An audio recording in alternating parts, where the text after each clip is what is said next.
What's up, everybody? Welcome back to the garage. Today we're going to be taking a look at the Simder MIG-250D, which I have sitting right here to my left.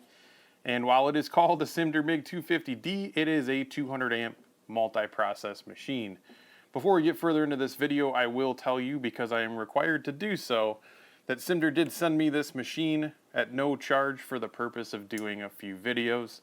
And as always, the opinions and views in this video are unbiased and my own. So with all that out of the way, let's get into some of the specs and the highlights, and then we'll get into what it comes with and some of the other features it has. The main purpose of this machine is to be a 200 amp MIG welder. That's pretty self-explanatory. And when it comes to MIG welding, this will do several different wire sizes, as well as steel or aluminum wire and stainless. So it's got all of your bases covered there when it comes to MIG welding. You actually don't even need a spool gun for this machine if you want to do aluminum. We'll talk about that here in a little bit. It will also stick weld and lift TIG. Comes with a stick welding lead.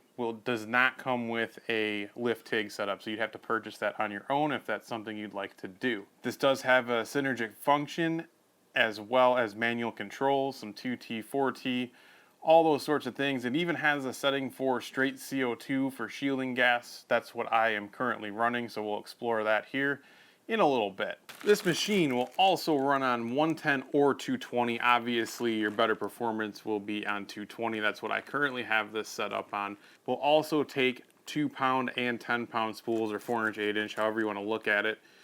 So you've got an adapter for those things as well. We'll look at the feed mechanism and that in a little while as well. As far as what it comes with in the box, you're obviously going to get your MIG lead. You get a ground clamp that is actually of a decent length. I was really happy to see that. The MIG torch seems like it's fine, seems good quality, pretty sturdy, very beefy insulation on this lead. You're going to get your adapter for 110 to 220. Now keep in mind, this one is backwards from how most of these Flux Core machines are. This machine has the 220 plug built into it, and then this brings it down to a 110 plug instead of being the other way around. I'm not using that because I have it running on 220. You're going to get several feed wheels. I've got one in the machine already. You do get a few more for varying wire sizes and materials. That's nice to see because you're pretty well covered out of the box there. You do get a decent amount of contact tips. They give you like 5 because there's one in the torch already, but you do get a couple extra O-rings there. You do get a stick welding lead with this as well, and it is pretty decent quality. I mean, it's decent wire gauge and nothing fancy, but will do the job. So you've got that. And then this is a liner for this MIG lead to allow you to use aluminum wire without a spool gun. So this is like a graphite liner, and it is smooth and slick enough for aluminum to feed through this properly. Now in this video, we're not going to be covering the aluminum features of this machine just because I don't have aluminum wire yet. I have some wires on the way, so I'm waiting to see what shows up. And then I'll do a separate video on using this with this machine. You do need to use 100% argon with aluminum in a MIG setup, so keep that in mind. Right now I've got this hooked up to CO2 for doing steel. The last thing that you guys can't see right now is the gas hose. It does come with one. This is a threaded connection on the back for your shielding gas, not a hose barb. I much prefer the threaded connections over the hose barb style fittings. It's just less places for leaks, less things to go wrong, nothing to pull off, and it's just a much more secure setup in general. So I'm going to pull you in here close. We're going to take a look at some of the features on this display. This is a very nice display that is pretty easy to read, and everything's laid out quite well, so we'll take a look at that. All right, so as you can see here, you've got several buttons and knobs. This button here will select wire diameter, so this will do 0.6 through 0.9 diameter in steel, and then it will do 1 millimeter diameter for aluminum. So I have some 0.030, which is 0.8 in there now. We'll set it back there. This is for your material settings. So this is going to let you select through your materials and shielding gas and get it set up properly. This first one is steel and stainless steel, the only difference being which shielding gas you're using between those two. The next one is steel with CO2. That's what I will be using this on right now. Then you've got Flux Core, and you've got aluminums, and that's 100% argon, of course, just like stainless steel would be as well. So we'll get that back to the steel with CO2 for now. Now your mode button here is going to cycle through the different modes available in the current setting that you're in, so, or material I should say. So mode will go, this is manual mode, which is what I typically use this in. You've got your synergic mode. Now there's a little bit of, the synergic mode I need to look at a little closer because I don't believe this works according to the manual on steel. It is flux only according to the manual, so I need to explore that a little better. I did try it out and it wasn't quite where it needed to be, so that I'll have to investigate a little further. And then this is your stick welding, obviously, and your lift TIG. So that's all your modes. The setup button here will switch you through your 2T and 4T. You've got some inductance there that you can adjust, and you're back to the main screen. This does change depending on what you're in. So if we go over to like stick, for instance, you've got a few options in here as well. When you're in your setup menu, your knob will change your settings in here. So you can change all this with this amperage knob. This is just a manual wire feed over here, so if you push it down, it'll feed wire. This voltage knob is also a button, and it will feed as well. So you've got two places to feed wire. Nice to have that if you are loading a new spool. Some machines don't have that feature. So this A knob here is a gas purge, so you can hear that. Then of course down at the bottom here, you've got your polarity and what have you. Does come with a little jumper to switch your ground depending on what you're doing.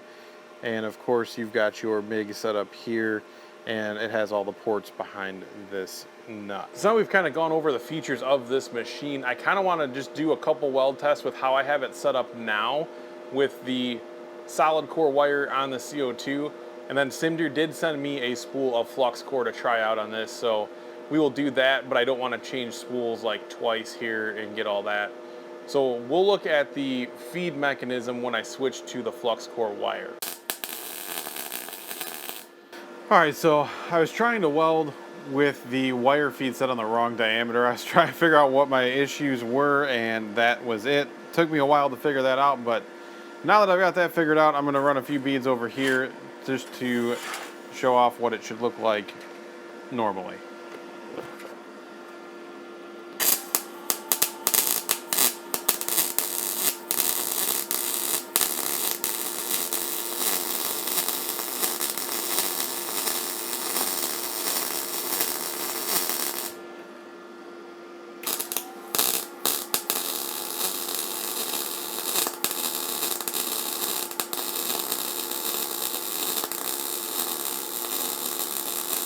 Alright, so there are the welds, and if anything, it is limited by my capabilities and not the machine itself. Keep in mind, I've only got a few hours with MIG welding in general, let alone this machine. So as I get more time with both the process and the machine, these will get better. Alright, so to switch this over to Flux Core, we are going to be doing a couple things. We got to take this big adapter off for these big spools because my Flux Core spool is a smaller one. Once again, Simder did send me this to test out with this machine. They want me to highlight the fact that you can run Flux Core on this machine until you can afford a gas setup. So this is a machine you could grow into if you purchase this. You're perfectly fine running it with Flux Core wire, and then you can always get your gas setup later. So first thing we got to do is get this spool out of here, and you just loosen this up here. So this whole adapter actually can stay in the spool. You don't have to take this adapter out of here. It can come out.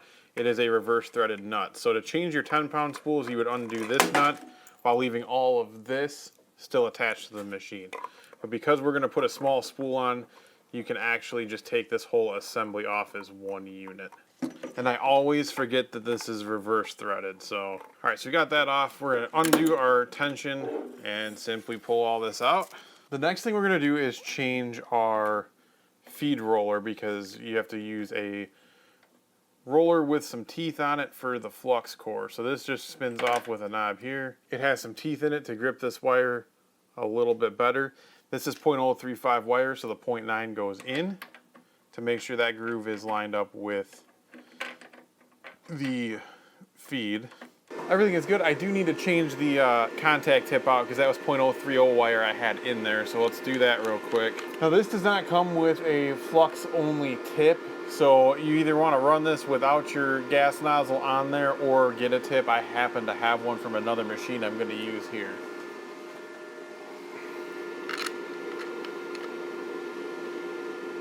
And now you are all good to go for Flux Core, other than setting up the rest of the machine on the front.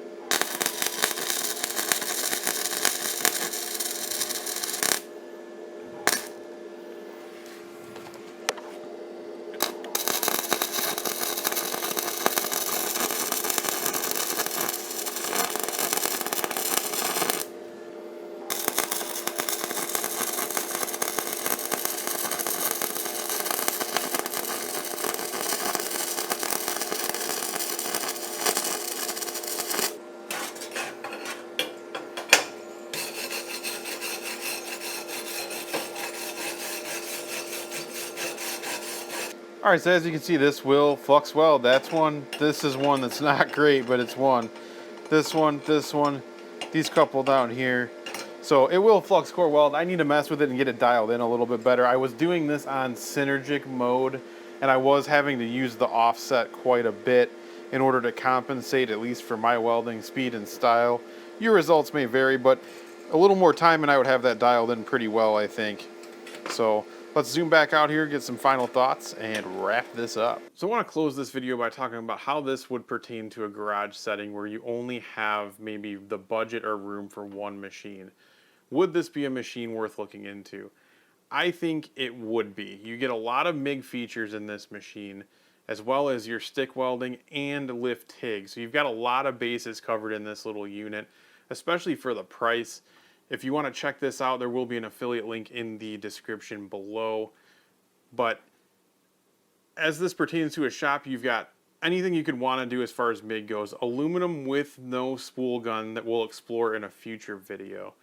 You've also got a dedicated CO2 mode, which is awesome, especially for a garage user, because CO2 is often cheaper, can be more readily available depending on what businesses are around you, and you get the same amount of weld time out of a smaller bottle when you're comparing it to a CO2 argon mix. So that's a great benefit for a garage or home user. You also have the capability to run Flux Core in this machine if you want to save on gas, which most MIG welders can do that without an issue.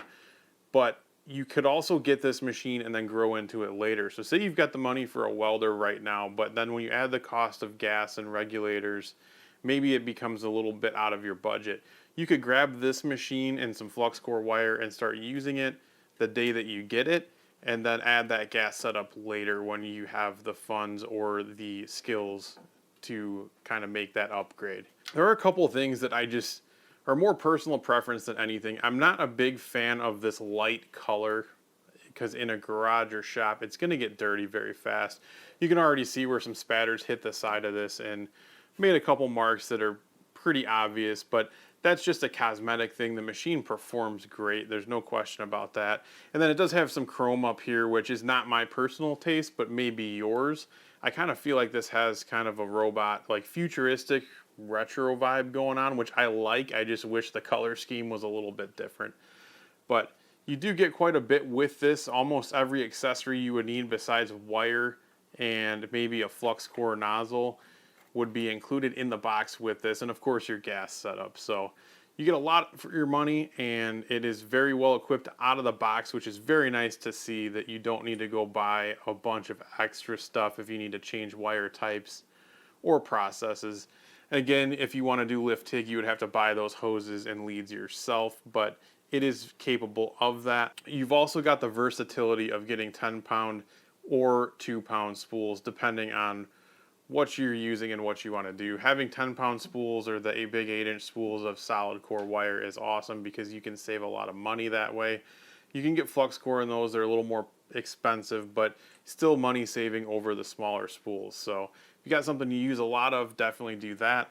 Otherwise, I mean, it's a great all-around multi-process machine. So check this one out if you're looking for something to put in your garage. It's not going to break the bank and will do just about anything you want to do.